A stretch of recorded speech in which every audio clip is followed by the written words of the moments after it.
Welcome back to the Pilot's Advisor. On today's episode, we're answering a listener question about having too much money in the bank. I'll grab Ryan and we'll get started. All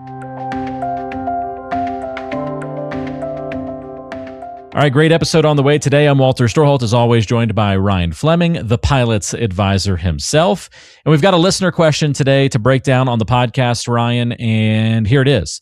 My brother tells me that I have way too much money in the bank, and he's probably right. It's about $150,000 now. But I just like knowing that it's there in case of an emergency.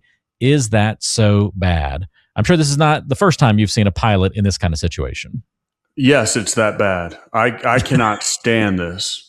I think it's great to want to have liquidity and want to have money there for in case life happens, in case that emergency, and I call that liquid security. However, if it's sitting in your checking account, if it's sitting in a savings account, if it's sitting in a high yield savings account, you are going broke very, very safely.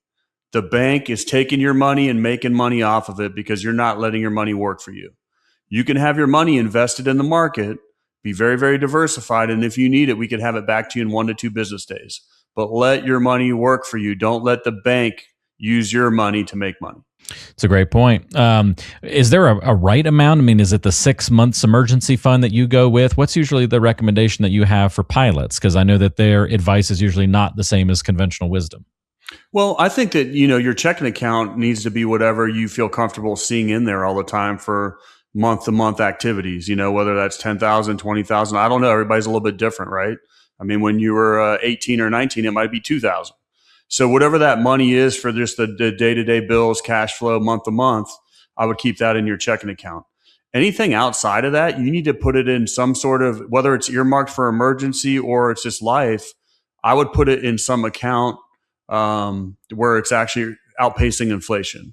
Now, when you're talking about an emergency, 6 months of an emergency, I understand how you wouldn't want that to be exposed to the market where it could be down 10% or 15% at any given day.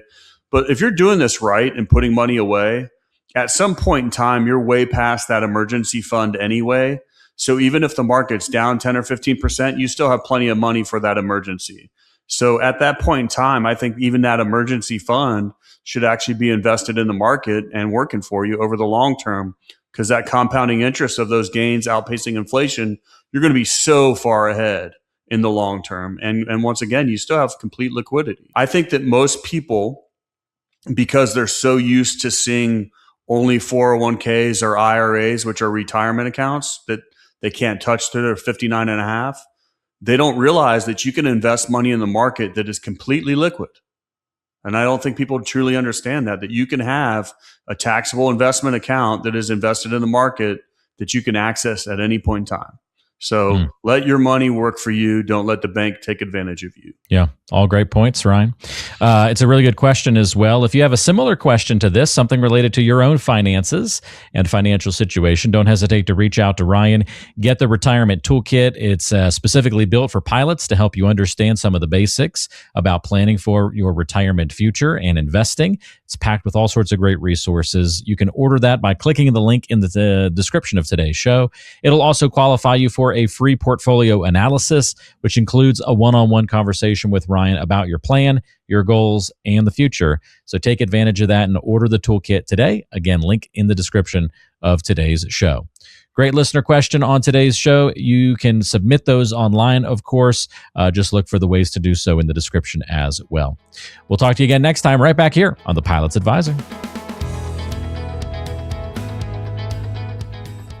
This episode is for educational purposes only and is not individualized investment advice. The Pilot's Advisor LLC is an SEC-registered investment advisor.